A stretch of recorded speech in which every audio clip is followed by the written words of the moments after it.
All right. Good afternoon. I believe it's afternoon now.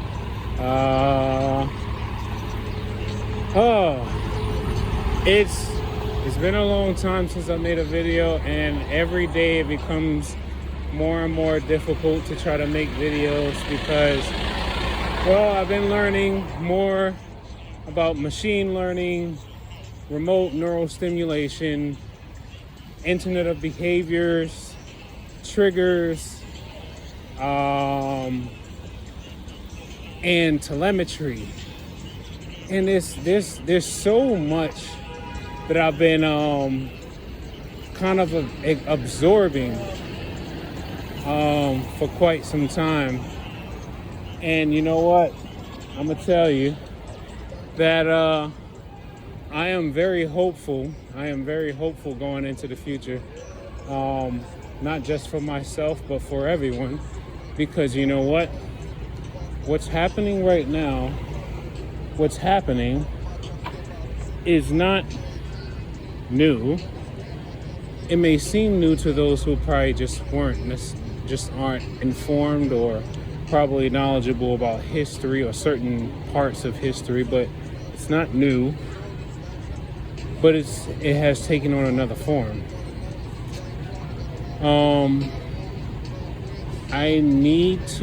What I really need to do, first and foremost, it is,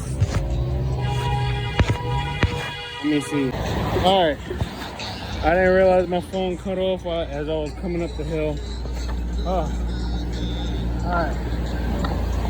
Now, oh my goodness. I came all this way to try to avoid one hill because I got to stop on Lexington Avenue. But there's this crazy hill on Lexington and East 102nd Street. And I was trying to avoid that like a plague. Now my stop is on Lexington and like 97. But I would like to try to get there. I figured, the next avenue I could take is Park.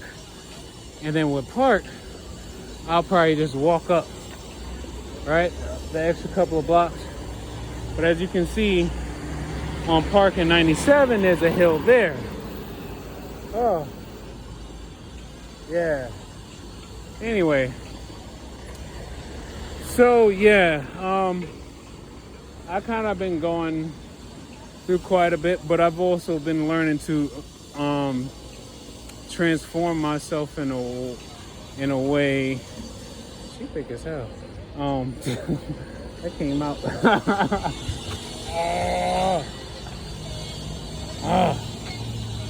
These hills. And I was like, low key, I was like, well, I guess I was trying not to say it out loud, but I was like, man, it's like I like being uptown, but these hills, you need different equipment for this. Go ahead. Oh. Cause I was like, the way I was moving downtown was completely different because there's no hills. But then when they moved me up here, it was like they expected me to do the same thing. But it was like, no, motherfucking no. There's hills up here. And the incline is past, the incline is past a certain degree that 80-something packages don't really go up that way. But anyway, all right. Trying to see if I can lock this trailer in place. Okay. So, yeah, hope everyone is doing all right. I've been hanging in there. I've been going through quite a bit when it comes to more of the electronic harassment, the neural stimulation, the remote neural stimulation, and V2K. I'm not necessarily all that bothered by gang stalking in itself, the physical presence of people and whatnot. It's I have this rule of thumb, and I hope that everyone else kind of like take into it too. It's like, don't react. It's like, don't react. And this guy coming in all fast because he got a Porsche. It's like, don't react. Oh, not a guy, a woman. She's like, oh, can I go? No, I can't go. But yeah, it's like, don't react. And I'm saying this lightly, but it has so much weight to it. Don't react. Because you gotta remember, their whole spiel is to get you to react. Whether it's in a like an outward, abrupt way where it actually grabs other people's attention, or literally don't react, even in the most subtlest of like neurological, like stimulations. It's like, don't react, right? So I can tell you one of the best things that I've been learning over the time that I haven't been making videos is learn to become a master of observation, but not just with your eyes, literally with your entire being, your entire energy field, like not just your ears, not just your eyes, not just what you can like touch, but like learn to actually center and ground yourself to a moment where you can actually just feel yourself breathing, and then you can actually feel everything else moving around you. Like, you have to learn how to ground yourself to the point where you're almost like a rock that breathes, and then you literally feel everything else and you experience everything else outside of you moving around. Now hold on one second. Okay, so right, you have to learn how to actually ground yourself. And I've been learning to I guess relearn myself, because one thing, first and foremost, I had to understand, understand and overstand that the moment that I became aware of this technology, and I realized it was technology, and not just technology, but it was also entities who had intentional, esoteric intentions to manipulate my being. For the last 5 years now, 5 or 6, going into 6 years, I realized I had to learn that I am becoming, like, how can I say this? My life has not been the same ever since. Where did I put it? I parked my bike over there. I see the flag. Okay. I should have took the chance with the kid. Dad, the kid had more heart than me. Anyway,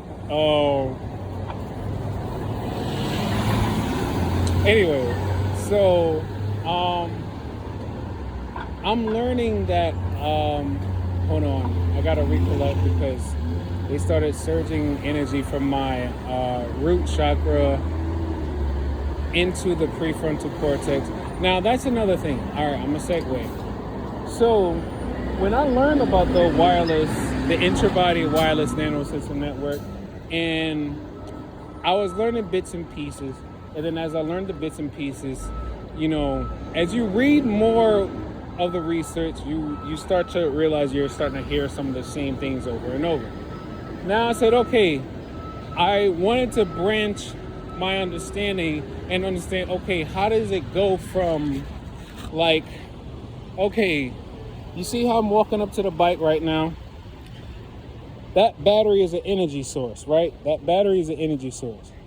At some point, they were using this as an energy source that has an electromagnetic field, And there are sensors all around, because this is how they create the I guess the world simulation, right? Now, all the sensors that's in the space that's around us, right?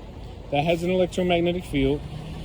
As the sensors around that field harvest the energy from that field, it can direct energy into my body.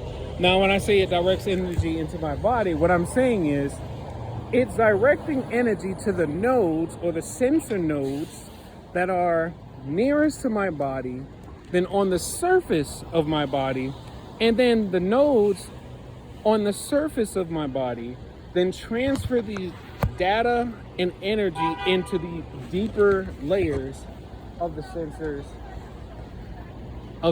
that's deeper under the skin. All right, they're not walking? Okay. I don't know. It took long. Look, y'all watching the same thing I'm seeing. So I was like, they was not walking. So, anyway, so, another hill. Oh, and I got a bus behind me. Now, these sensors, right? They're cascading, or it's like some would think a multi-hop. I like to actually think about it as like a cascading waterfall, right? So you gotta think about it like this. Even though you can't see like oxygen molecules in the air, you have to consider these nanosensors are in the air just like oxygen molecules, right? So as you breathe it, oxygen is throughout your entire body, right? The nanosensors are throughout your entire body. It's like, it's a smog, even though you can't see it. As you breathe, even in some of the most subtlest of breaths, you can almost feel a textural difference in the air. As you breathe, it almost like the air quality feels different. Like, I'll tell you this. Even though I live in New York City, and you know, I deal with like pollution and smog and stuff from cars and whatnot, I can tell you that when I go into areas where it's very spacious, there's not a lot of cars, or there's a lot of like ocean air, or whether it could be I think I'm looking for 13 something Lexington. Anyway, it's like there's this weird, like almost silkiness in the air when you breathe, and you can feel like there's something else in the air. Now, a strange thought. It's interesting how the CIA, or at least there's reports that the CIA is out looking for people through their DNA to find out if they're aliens, right? And then I've also heard that, well, for several years they've been changing the atmosphere of Earth so that it can be more charged, right? And so that there can be, I guess, the ability to be able to transfer more data and energy through, I guess, like contactless means.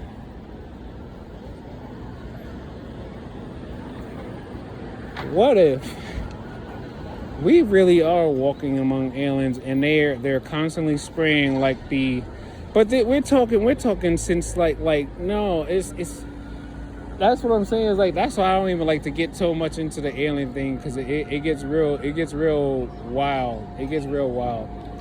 But I'm gonna just stick with the technology. Hold on. All right. So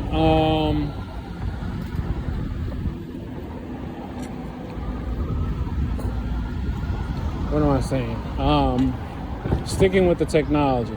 So I've been learning that this technology, it's meant to not necessarily last forever. That's why it has a self-repair mechanism to it.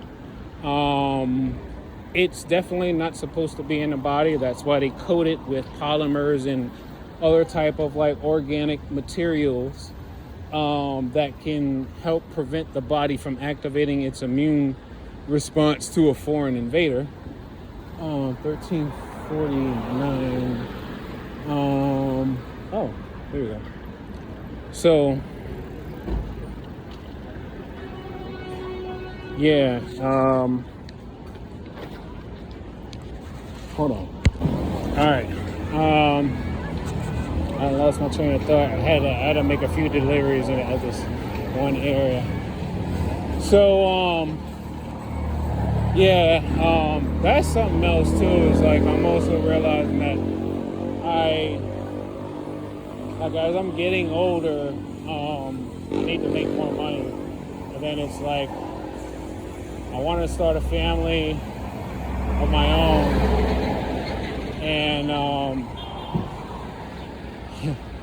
and it's like I guess that's also the other aspect, because it's like the gang stalking, the targeting, and then the transhumanist agenda to basically annihilate certain entities or humans who are not controllable.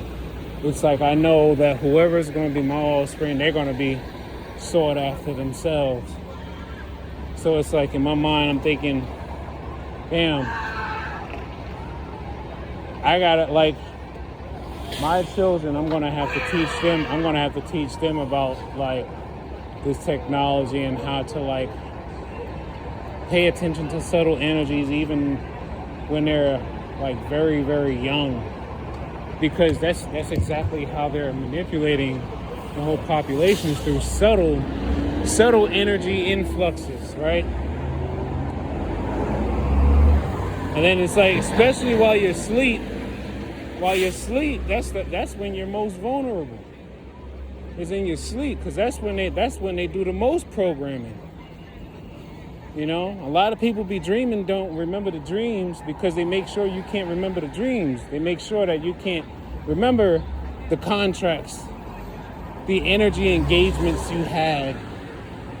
And then even if they do let you remember, it's with a purpose, because they want to make sure that that whatever they implanted is going to be useful for later. I'm doing all right for the most part. I'm just dealing with a lot of it's more psychological and electronic for me than it is people. Like, at least I haven't noticed if people been coming in and out of my house or whatever. I don't think I have anything that anybody will want, but I'm pretty sure it's way past if someone will want anything. It's just to mess with you in general. But I haven't noticed if anybody's been coming in and out of my apartment. I mean, my neighbors across from me, they have a camera in front of theirs, but I wouldn't necessarily rely on being able to say, hey, if did you see someone take something or go in my apartment? I wouldn't necessarily rely on them to tell me, because, well, they'll say that's your responsibility. Where's your camera? But anyway, so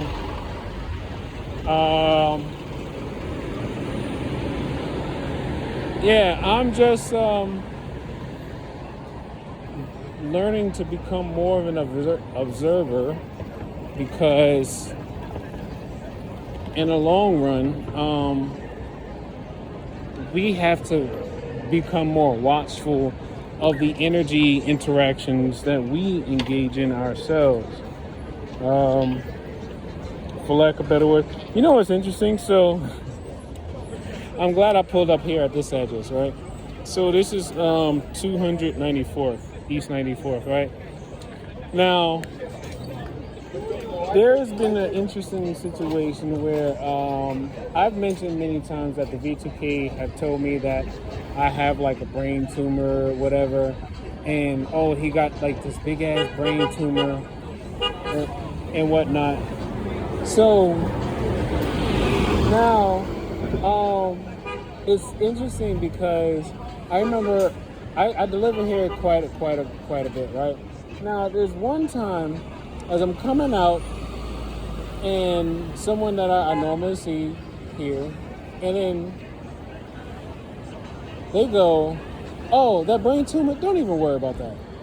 And then I was like, I don't respond to her. I don't respond. I'm just thinking to myself like, what?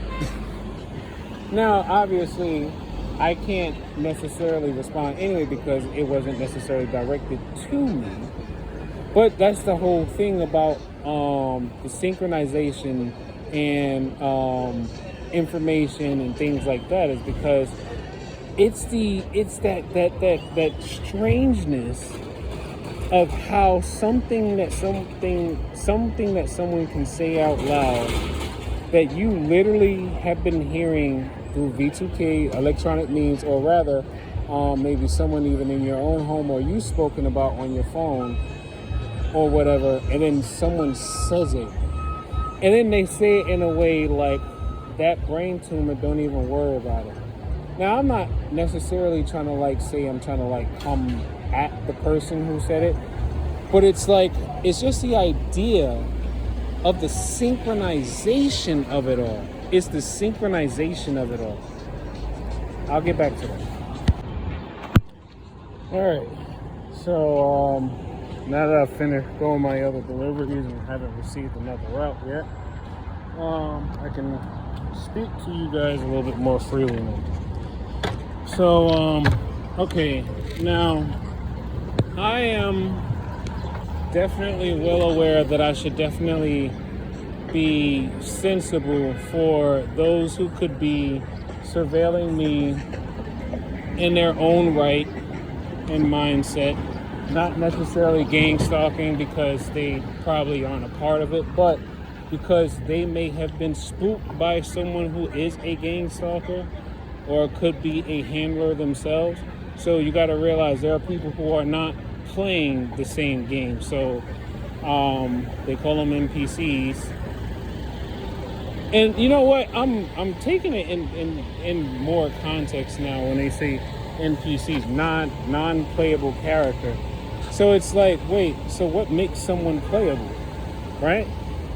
Am I someone who's playable, or is it to the most extreme extent, it's someone who literally just cannot resist any type of stimulation, so they just basically go along with everything, all the way from the person who just literally can't stop doing certain things, up to the person who could be doing everything that's violent. It's are those all playable characters because they just don't have the neurological ability to resist the stimuli that's being applied to them?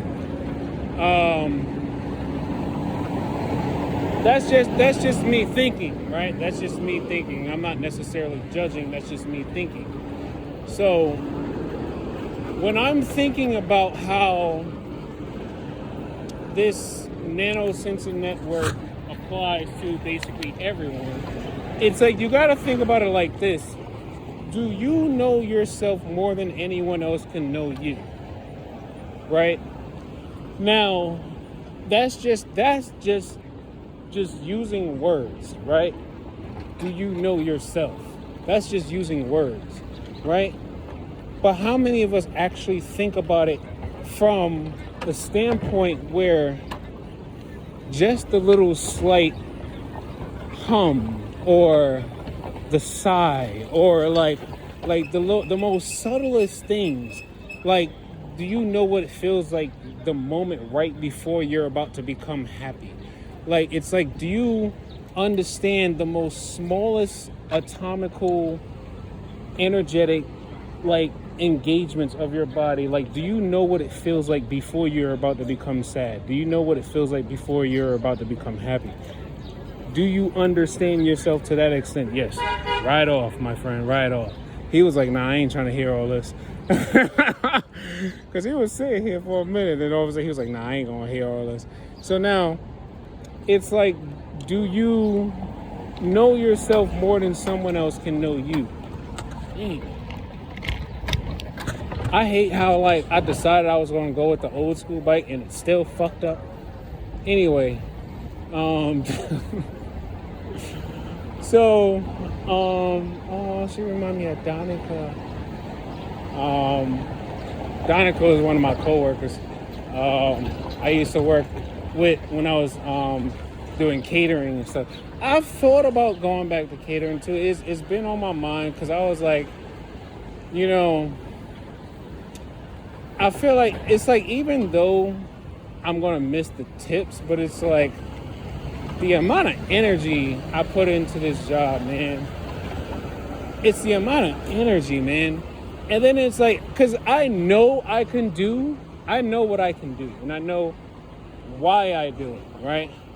But then it's when it gets to a point where it just seems like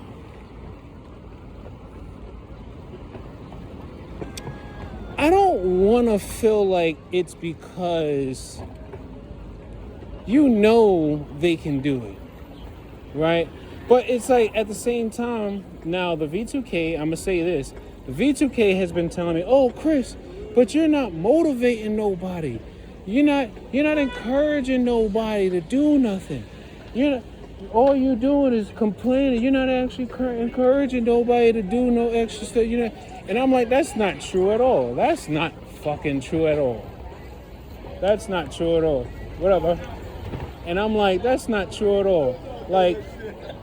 I'm like, that's not true at all. Because I encourage people to take more stops. And when I say take more stops, I'm not necessarily telling them to take more weight or whatever. I'm telling them take more stops. You carry whatever weight you can carry, right? That's just the way the job is. You handle what you can handle, right? Me, I have a background in powerlifting and working out and stuff. So it's like, it's nothing for me to take more, especially if I have the right equipment to do the job. So it's not like, and they say, Chris, oh, you shitting on people. Chris, you shitting on people. Now, I'm glad I'm saying this now on video, because this is one of the things that they've been kind of like trying to run on me, is that like, oh, people been watching your videos. Oh, people know you shitting on people. And it's like, motherfucker, I'm not even thinking about people outside of work. Like, once I clock out, I'm not thinking about people like that. You know why? Because I'm being fucking electronic harassed and tormented in my sleep and in my awake, and I'm not even thinking about work. Like I'm really not focusing so much on what's really happening at the job. What up? I'm not necessarily focusing on what's really happening, at the job. You know why? Because I'm dealing with a fucking worldwide issue. I'm dealing with a worldwide issue all the while I'm dealing with worldwide issues while local people are trying to call me a bitch. And I'm like, nigga, you worried about the person that lives around the corner from you shooting you. Nigga, I'm thinking about something bigger. It's like, that's the whole point where I'm like, I see exactly what's going on. I see it. And nobody can tell me nothing. And I see what's happening. Because I'm like, there's no way everybody acting like they just going to ignore that technology is doing a lot more to their bodies than they think. And I know a lot more people know about what's happening to TIs. And TIs are just those who are aware of it. So it's like, there's a lot more people out there that know what's happening. But you know what? Like I say, I'm not trying to judge anyone for basically not wanting to lose out on the lifestyle that they have, because that's basically what they risk. Because the moment you learn about this shit and you become aware of it and whatnot, then it becomes like a situation where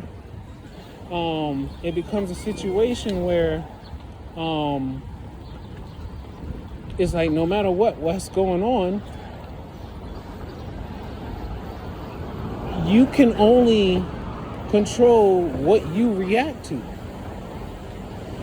Because I lost my train of thought. That's why I had that pause for a moment.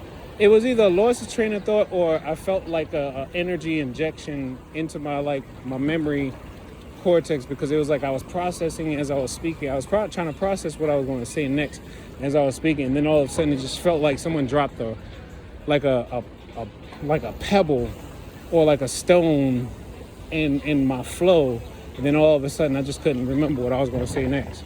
But anyway, yeah, it's like they're doing the most, right?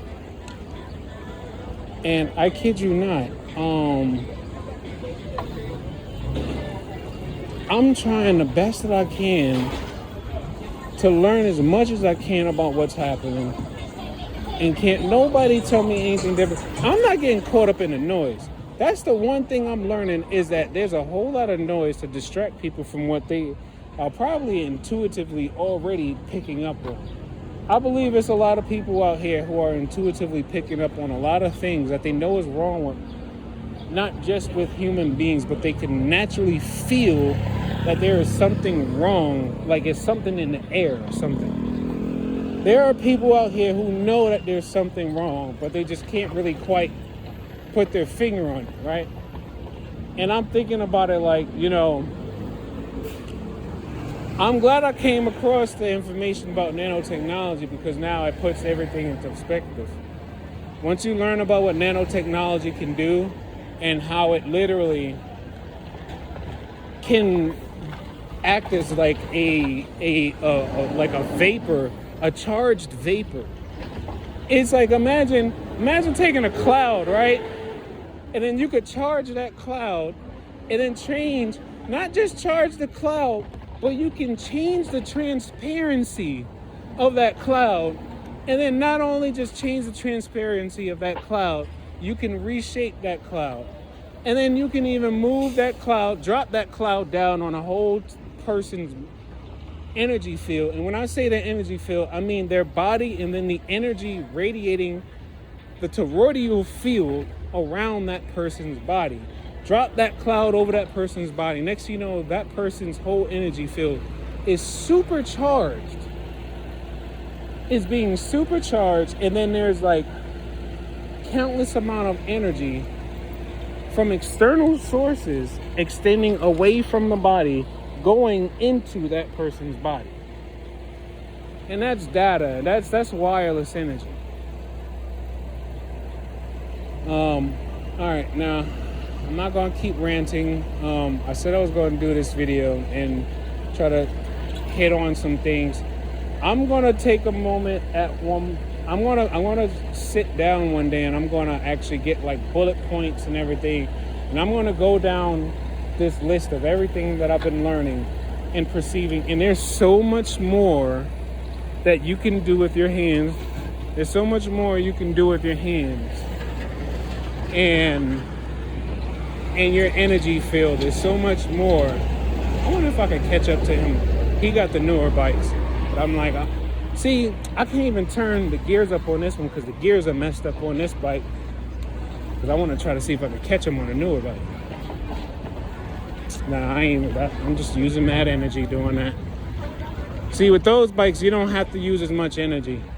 You literally pedal like 4 or 5 times and then boom, the bike is just gone. These, you have to keep pedaling.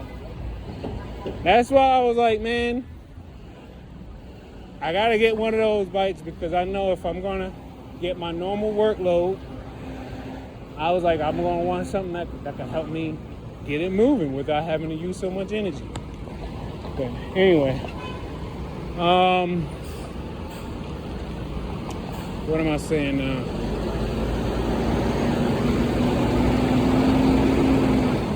But yeah, one day I'm gonna go ahead and just sit down and do like a detailed video where I try to break down everything I've been learning, from like just understanding the biofield, tuning, energy that's being radiated or literally shot out from our hands and whatnot. Oh yeah, I see he did something wrong.